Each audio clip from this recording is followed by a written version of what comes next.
My name is Lily Parker. I'm 28 years old now. I was born and raised in Des Moines, Iowa. It was a quiet Midwestern town where everyone knows each other, where dreams are small and gossip spreads faster than wildfire. Growing up, I was always the good girl, the one who never broke the rules, never skipped school, always said thank you and please. My mom was a school teacher. My dad ran a hardware store. We weren't rich, but we were stable, safe.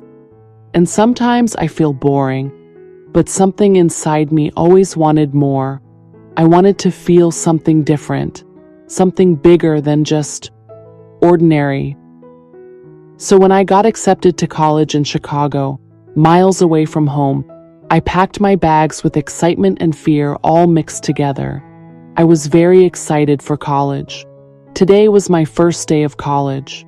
It was my first day, so I was a little scared too. It's a new city, new people, and I didn't know who to talk to.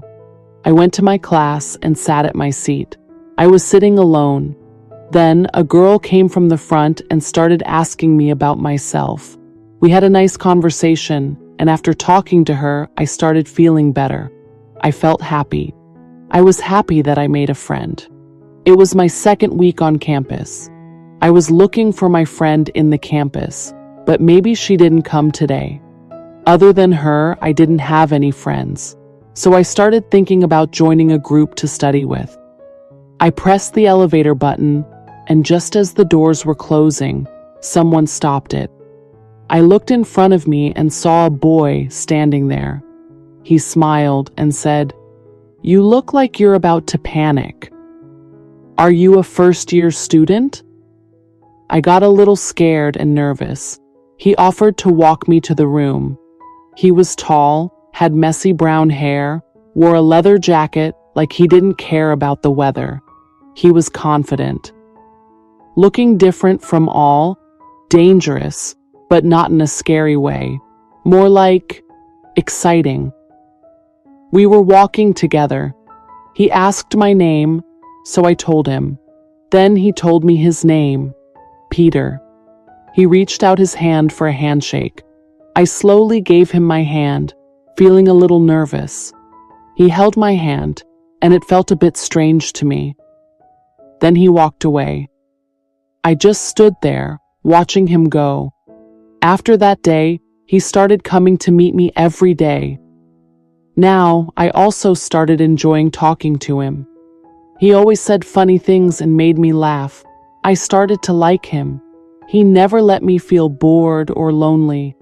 Now, even after college, I started meeting him too. We started bumping into each other a lot more. We started meeting every day, sometimes at the coffee shop, college library, campus gym, and even inside the washroom. I had started liking him way too much. One day we went to the coffee shop. I told him that I had started liking him. He held my hand and said that he liked me too, that he loved me. Hearing that made me really, really happy. We started dating with Peter. Everything felt intense. His touch, his words, the way he made me feel seen in a world where I often felt invisible. One day, we skipped college and went out together. We did some shopping, ate lots of different foods, and even watched a movie. Time passed so quickly, we didn't even realize it was already night. When we stepped out of the mall, it was raining. Peter quickly brought me inside to keep me dry and said, "Wait here, I'll be back in 5 minutes." I waited for him, and soon he returned to take me with him. There was a car waiting outside. He opened the door and I sat inside. He drove me to one of his friends' houses. It was late at night, and we were alone there. The house looked empty, like no one lived there, but it was clean and quiet. Since I was a little wet from the rain, Peter asked me to change my clothes. I found a night suit hanging inside. It was a bit stylish and short. Still, I changed into it. I stood near the window, watching the rain fall outside. Suddenly, I felt a hand on my waist. I turned around, a little startled. It was Peter. He looked at me with soft eyes and came closer, gently. He was quiet, but I could hear his heartbeat clearly. I had never been in such a close moment with anyone before. I felt nervous, unsure, but something about it felt special too. He softly kissed my neck, and we stood in each other's arms for a while. That night, I'll never forget it. I was scared. I was nervous. But somehow, everything felt warm, safe, and real. Morning came, and we were both lying on the same bed. I looked at him with so much love. He looked like a sleeping baby.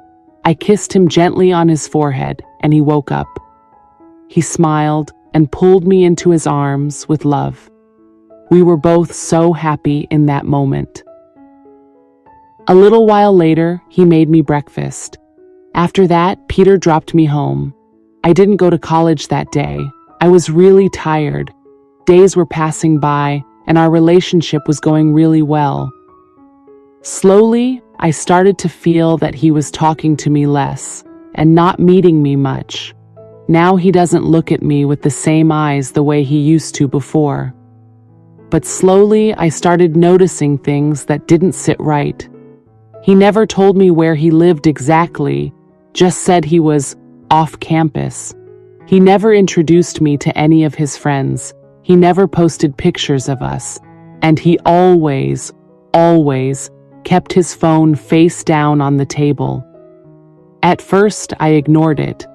I told myself, he's just private. Maybe he's just different. Maybe he was just waiting for the right time. Because when someone makes you feel like the only girl in the room, it's hard to see the truth, even when it's right in front of your eyes. But life has a way of showing you what you need to see. One night, I got really sick. I thought it was food poisoning. I was throwing up every morning, had no energy, couldn't focus on classes. My friend asked, "Lily, when was your last period?" Hearing this, I became silent. I froze like a statue. That night, I bought a test from the pharmacy 2 blocks away. My heart was beating fast. I was very restless. I was scared just thinking about it. But the same thing happened that I was afraid of. It was positive. I sat on the bathroom floor for almost an hour staring at those 2 pink lines. My heart raced. My throat closed. I couldn't even cry. I just kept thinking, what do I do now? I didn't want to believe it, but there it was. I was pregnant, and I was completely, painfully alone. I couldn't sleep the whole night. I couldn't even tell Peter. I was completely frozen. I kept thinking about my parents. Why did I come here? And what has happened? After stopping all my thoughts, I decided I have to tell Peter. He will definitely stand by me, because he is the symbol of our love. The next day, I called Peter. He answered after 3 rings. I didn't waste time. I said, "I need to talk to you, it's serious." He agreed to meet me in a coffee shop near campus. I got there early. My hands were sweating. My heart was pounding. When he walked in, I stood up and blurted it out. "I'm pregnant." There was silence. He became silent. He didn't say anything. Because of his silence, I was breaking inside. Then he said, "How did this happen? This can't be true. Why are you telling me this?" His questions were pushing me deeper into pain. I held his hand and said, "Please don't say that. This is our baby, a symbol of our love. Don't you remember that night? We were together." He pulled his hand away and said, "This is not my baby. I don't remember anything from that night. I can't be stuck with a baby right now. I still have my whole future ahead of me. From today, don't talk to me. Don't ever try to see me again. Goodbye." He said that and walked away. Not even once did he look back at me. He left me all alone in the dark night, completely broken. With tearful eyes, I kept watching him walk away, and I couldn't do anything. I was alone in my room, completely broken, shattered.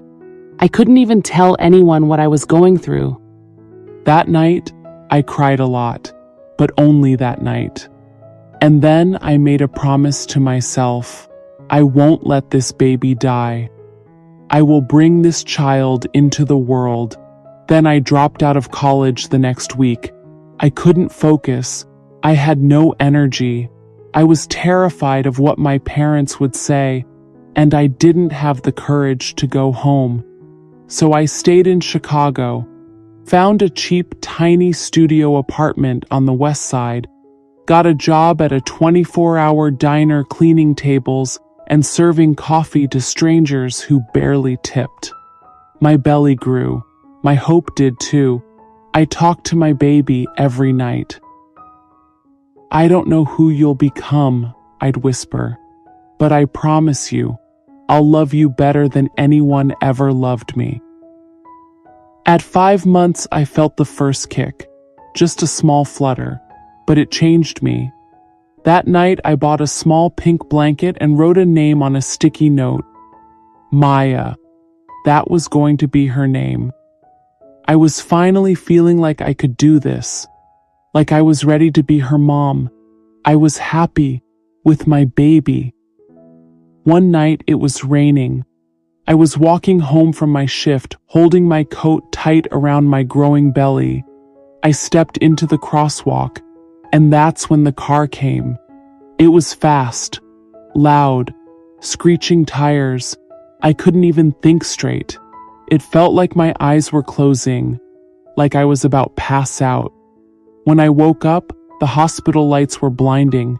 There were machines, tubes, beeping, and then silence. A nurse came in. Her eyes said it all before her words even came out. Lily, I'm so sorry. The baby didn't make it. At that moment, it felt like time had stopped. I don't remember screaming. I don't remember crying. I just remember holding my belly and feeling empty, like someone had taken my soul. She never even got a chance to breathe. After that accident, I was completely broken. I was left all alone. I became silent. Days kept passing by. It's been 5 years. Sometimes I wonder what she would have looked like. Would she have my eyes? Peter's smile? Would she have liked music? Or books? Or dancing in the kitchen like I used to do when no one was watching? I'll never know. But I carry her with me, always. After the accident, I went back home for a while. My parents didn't ask questions. They just held me. Eventually, I returned to school, finished my degree in social work. Today, I help young women who feel like I once did, scared, alone, judged. I tell them they're not broken, that they're not dirty or weak or unworthy, because I know what it means to be forgotten. I named my little nonprofit Maya's Hope. Some people ask me who Maya was. I just smile and say, she was someone I loved more than my life. If you're listening to this and you feel broken, abandoned, or lost, I want you to know something. You are not alone. You are not your mistakes. And even in the darkest moments, there is a tiny light waiting to rise. I lost my baby. I lost my heart. But I found my purpose, and I will never forget the baby I never got to hold. How did today's story make you feel? Let us know your thoughts in the comments. And don't forget to share what you learned from this story. See you in the next video.